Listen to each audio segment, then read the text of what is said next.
जय श्री राम साथियों।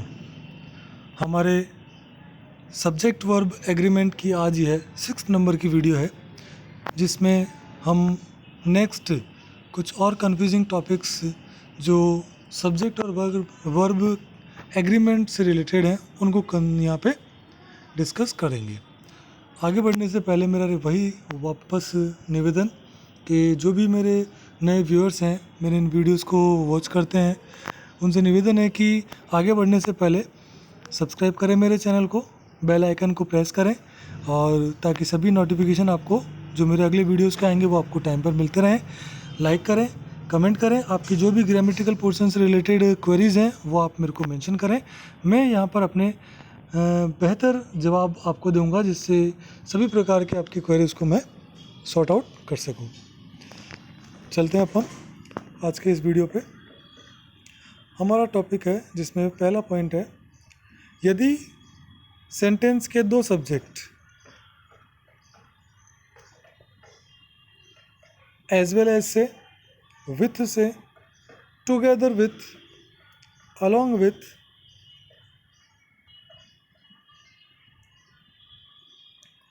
इन addition to, and not,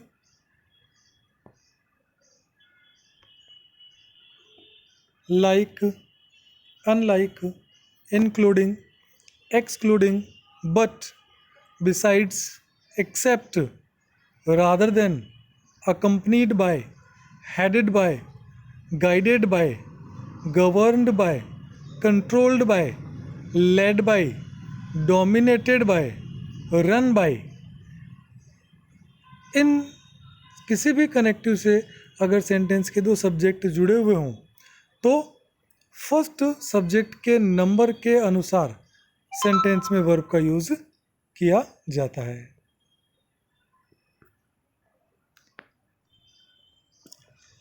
बहुत ही इम्पोर्टेंट टॉपिक है। हम एंड से जोड़ते हैं तो दोनों ही हमारे सेंटेंस के सब्जेक्ट मिलकर प्लूरल बनते हैं। उसमें फिर आपको नोट बताया, राइस एंड कड़ी, बैग एंड बैगेज, इस प्रकार से पेयर ऑफ वर्ड्स हैं उनके बारे में बताया। यहाँ पर यह जो आज का पहला पॉइंट आया है, इस पॉइंट में यह पॉइंट अपने को याद रखना है कि अगर इन सभी कनेक्टिव्स से रिलेटेड अगर अपना सेंटेंस के दो सब्जेक्ट जुड़े हुए हों तो जो फर्स्ट सब्जेक्ट है उसके नंबर के अनुसार अपने सेंटेंस में वर्ब यूज़ करेंगे। एग्जाम्पल देखें अपन।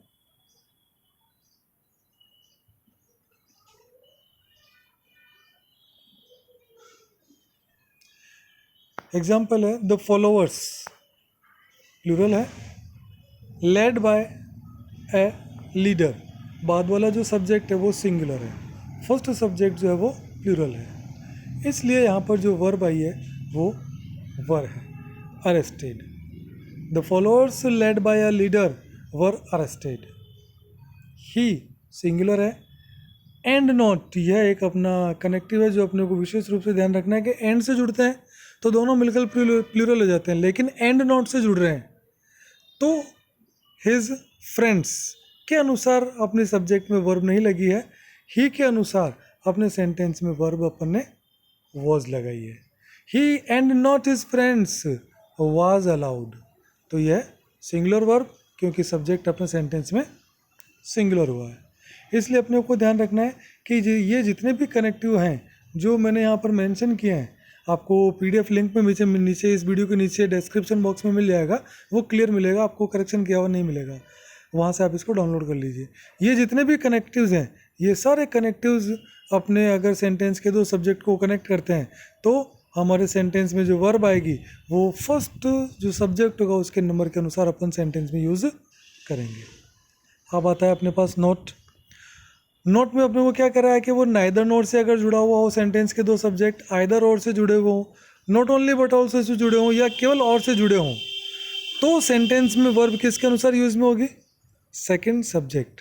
जो बाद वाला सब्जेक्ट है, जो ब्लैंक स्पेस के पास में जो सब्जेक्ट दिया हुआ रहेगा, उस सब्जेक्ट के नंबर के अनुसार सेंटेंस में वर्ब का यूज किया जाएगा। क्लियर? एग्जाम्पल देख लीजिए यहाँ पे। आइदर ही सिंगुलर है और हिज पेरेंट्स ये प्लूरल है, इसलिए वर्ब अपने सेंटेंस में सेकंड सब्जेक्ट के अनुसार क्या रहेगी, प्लूरल रही है। एक और example, neither the father nor his sons, ये प्लूरल है, तो इस प्लूरल के हिसाब से ये वर्ब अपनी वर रही है। क्लियर। एक और example, not only Ram Ramesh singular है बट ऑल्सो हिज सन्स, ये प्लूरल हो गया, तो इसके अनुसार वर लग रहा है। क्लियर। उल्टा भी हो सकता था, यहाँ पे not only players but also the captain, तो वॉज होता, नॉट इन्वाइटेड। क्लियर। इन कनेक्टिव से not only but also, neither nor, either or, या केवल और से कनेक्टिव जुड़ रहे हो, सेंटेंस कनेक्टिव के रूप में यूज हो रहे हो, सेंटेंस के दो सब्जेक्ट जुड़ रहे हो, तो हमारा जो सेकंड सब्जेक्ट है उसके अनुसार अपने सेंटेंस में वर्ब यूज की जाएगी। While we connect the two subject of a sentence using either or, neither nor, not only but also, or, only or, the verb in the sentence is to be agreed with the second subject of the sentence. Clear? Now move on to the next point. ये यहाँ पे कह रहा है कि one of the के साथ में प्लूरल नाउन या प्लूरल प्रोनाउन मिलेगी, और रिलेटिव प्रोनाउन के बाद वर्ब का प्रयोग रिलेटिव प्रोनाउन के पहले प्रयुक्त नाउन या प्रोनाउन के अनुसार ही किया जाता है।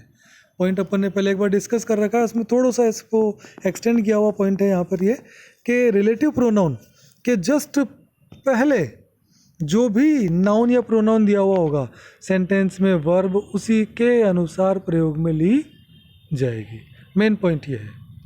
देखो एग्जाम्पल क्लियर करेंगे अपन एग्जाम्पल से। एग्जाम्पल कह रहा Ramesh is one of those friends, ये यहाँ पे फ्रेंड्स प्लूरल है, इसलिए यहाँ पर एडवाइजेज नहीं आएगा, एडवाइस आएगा, ADVIS लगेगा, C नहीं लगेगा, ADVISE, advice. Ramesh is one of those friends plural है, इसलिए प्रेजेंट इंडेफिनिट टेंस है, इसलिए यहाँ पर एडवाइस हम लगाएंगे, प्लूरल सेंटेंस का सब्जेक्ट यहाँ पर काउंट हो रहा है। Clear. Advise me to play cricket, sentence को मैंने करेक्शन करा, यहाँ पे नोट लगाया, क्रॉस लगाया, गलत है क्योंकि यहाँ पर एस को मैंने ऐड कर रखा था। अब अगर एस को हटाते हैं तो अपना सेंटेंस में जो वर्ब है वो सही लगेगी। ये एंटीसीडेंट कहलाएगा, जो रिलेटिव प्रोनाउन से जस्ट पहले लगा, सॉरी ये नहीं, ये फ्रेंड्स, ये एंटीसीडेंट जो रिलेटिव प्रोनाउन हु के जस्ट ठीक पहले लगा है, उसी के नंबर के अनुसार अपने सेंटेंस में वर्ब अपन एडवाइस यूज करेंगे क्योंकि सब्जेक्ट प्लूरल है। Clear. Now move on to the third number point. Cardinal number के बाद यदि प्लूरल नंबर, कार्डिनल नंबर और ऑर्डिनल नंबर दो नंबर होते हैं। कार्डिनल नंबर होते हैं 1 2 3 4 5 6, ऑर्डिनल नंबर होते हैं first second third fourth fifth sixth seventh. Ordinal order जो क्रम बताते हैं, क्लियर, वो होते हैं फर्स्ट सेकंड थर्ड फोर्थ, वो अलग होते हैं, उनका टॉपिक अलग आएगा। यहाँ पे कार्डिनल नंबर की बात कर रहे हैं। देखिए कार्डिनल नंबर से रिलेटेड पॉइंट क्या कह रहा है, कार्डिनल नंबर के बाद यदि प्लूरल नाउन हो पर उससे किसी निश्चित रकम, जैसे कोई अमाउंट है निश्चित, या कोई वेट है, या किसी एक पीरियड, निश्चित टाइम ऑफ पीरियड, या निश्चित डिस्टेंस, या किसी निश्चित सर्टेन हाइट का बोध हो, सेंस हो, तो इस प्लूरल नाउन के बाद सिंगुलर वर्ब का यूज़ किया जाता है। इम्पोर्टेंट पॉइंट है, कार्डिनल नंबर के बाद में कभी भी ऐसा अगर कोई भी प्लूरल नाउन आता है जो लेकिन किसी एक सर्टेन हाइट, अमाउंट या डिस्टेंस इनको वो बोध कराए, तो सेंटेंस में हमारा जो वर्ब लगेगी वो सिंगुलर लगेगी। इसमें अपने पहचान के लिए जो पॉइंट आएगा वो ये, इसके पहले वर्ब के लिए ब्लैंक स्पेस मिलेगा। ये रहा 10 cardinal number, kilometres plural noun, 70 cardinal number, thousands plural noun. तो 10 किलोमीटर्स ये टोटल मिलके क्या है, ए लॉन्ग डिस्टेंस है, इसलिए सेंटेंस में वर्ब क्या लग रही है, इज लग रही है। 70 थाउजेंड्स के बाद में भी ये बिग सम है, a big sum of amount, इसलिए भी सेंटेंस में वर्ब क्या लग रही है, इज लग रही है। क्लियर। अब अपना अगला पॉइंट आता है इसके अंदर, नोट के अंदर देखते हैं क्या कह रहा है। परंतु अगर ये प्लूरल नाउन अलग अलग यूनिट का बोध कराए तो वाक्य में वर्ब प्लूरल प्रयोग में ली जाएगी। किस प्रकार से वो देखिए। 100 कार्डिनल नंबर आ गया, रुपीज़ नाउन आ गया, वर लगाया है, डिस्ट्रीब्यूट हुई है, अलग अलग यूनिट में बट गई अमंग स्टूडेंट्स, इसलिए यहाँ पर क्या आया, वर आया। और ऊपर वाले सेंटेंस की तरह जैसे यहाँ पर ए बिग सम था, ए लॉन्ग डिस्टेंस था, वो यहाँ पर नहीं है, इसलिए भी अपना पॉइंट यहाँ पर याद रखने का पॉइंट बन जाता है। क्लियर। कार्डिनल नंबर के बाद दी गई प्लूरल प्रोनाउन या नाउन किसी एक यूनिट का बोध कराए तो वह सिंगुलर वर्ब साथ में लगाएगी। अगर वो प्लूरल डिस्ट्रीब्यूट हो रही है, प्लूरल वर्ब को सेंस कराए तो सेंटेंस में वर्ब हमारी क्या लगेगी, प्लूरल लगेगी। ऐसे कैसे अपने पास कुछ और वर्ड्स हैं जो अगला पॉइंट बनाते हैं अपन। Jury, mob, council, committee. Committee की स्पेलिंग एग्जाम में आती है कई बार, COMMI, TTE, 3 लेटर इसमें डबल है, COMMI, ठीक। Jury, mob, council, committee, audience, crowd, family, army, assembly, team, government आदि से यदि एक समूह का बोध हो, if they refers to a group, तो क्या करना है, सिंगुलर कलेक्टिव नाउन होती है ये कलेक्टिव नाउन को रिप्रेजेंट करती हैं ये सारे वर्ड्स। उस वक्त क्या होगा अपने को ध्यान रखना है, परंतु अलग अलग व्यक्तियों का बोध होने पर इनके साथ में प्लूरल नाउन लगती है। जैसा ऊपर वाला पॉइंट था इस प्रकार से रिलेटेड, ये नोट वाला ऐसा का ऐसा पॉइंट ये यहाँ पर आया है। अगर ये सिंगुलर को यूज़ करें, सिंगुलर को डिनोट करें तो वर्ब सिंगुलर, अगर अलग अलग यूनिट में बढ़ जाए या ग्रुप ऑफ यूनिट में बढ़ जाए, खुद ही अपने आप में टुकड़ों में बढ़ जाए तो वर्ब अपने सेंटेंस में प्लूरल लगेगी। मैंने 2 एग्जांपल यहाँ पे मेंशन किया जो अपने को ध्यान देने हैं। The army, second grade exam में आया हुआ है ऐसा सेंटेंस, द आर्मी से related. The army has decided to cross the border. पूरी की पूरी आर्मी का डिसीजन है जो कलेक्टिव नाउन को रिप्रेजेंट कर रही है, जो सिंगुलर कलेक्टिव नाउन कहलाएगी, इसलिए यहाँ पर हैज़ अपन ने लगाया है। क्लियर। एक और एग्जांपल बोल देता हूँ मैं। The army is adamant on it's decision.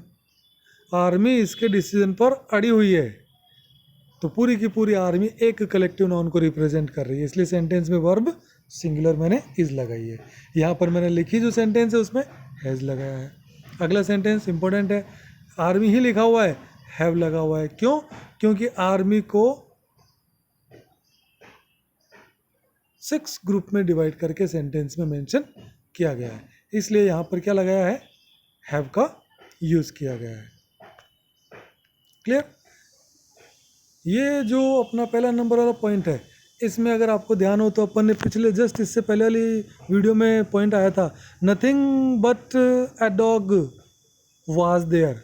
Nothing but dogs were there गलत हो जाएगा, वाज लगेगा, क्योंकि बट से अगर 2 कनेक्ट हो रहे हैं सेंटेंस में सब्जेक्ट नथिंग बट डॉग्स, तो बट से भी अगर कनेक्ट हो रहे हैं तो भी सेंटेंस में वर्ब किसके अनुसार लगेगी, फर्स्ट सब्जेक्ट नथिंग के अनुसार। Nothing but dog was there, nothing but dogs तो भी वाज देयर। क्लियर। ये अपना पॉइंट नेक्स्ट 6 नंबर की वीडियो में सारे अपने आप आज के क्लियर हुए हैं। मैं और देखूंगा अगर कुछ और सब्जेक्ट और रिलेटेड से टॉपिक कुछ और बने होंगे, पॉइंट बचे हैं मेरे ख्याल से, डेफिनेटली बचे हैं, मैं अगला वीडियो उन्हीं पे बनाऊंगा। जब तक अपन सारे पॉइंट क्लियर नहीं करते हैं सब्जेक्ट और एग्रीमेंट के, फिर इससे रिलेटेड अपन एक्सरसाइज नहीं कर लेते हैं, तब तक अपन आगे नहीं बढ़ेंगे। क्योंकि रीट के एग्ज़ाम्स वगैरह या कोई भी एग्ज़ाम है इन फ्यूचर 2-3 महीने तक तो मेरे को नहीं लगते हैं कि वो कोई कंपटीशन के एग्ज़ाम्स होंगे, इसलिए अपन तसल्ली से मूव करेंगे, सारे पॉइंट्स को क्लियर करते हुए आगे बढ़ेंगे। मेरे इस वीडियो को अपने फ्रेंड्स के साथ शेयर कीजिए, उनको यह वीडियो उपलब्ध कराइए, ताकि मैं डेफिनेटली कह सकता हूँ जितने भी जयपुर जोधपुर वाले कंपटीशन क्लासेस अपने कोचिंग क्लासेस अटेंड करवाते हैं, उनमें से नहीं के बराबर आप वहाँ पर किसी से कुछ पूछ पाते हैं, सेटिस्फाई हो पाते हैं उनके आंसर से। यहाँ पर मैं आपके लिए बैठा हूँ, आप किसी भी प्रकार के आपके कंपटीशन से रिलेटेड कोई भी क्वेरीज हो आप मेरे को बताइए, मैं आपके सारे क्वेरीज को सॉर्ट आउट करूँगा और बेस्ट से बेस्ट सोल्यूशन आपके सामने रखूँगा। जय हिंद, जय भारत।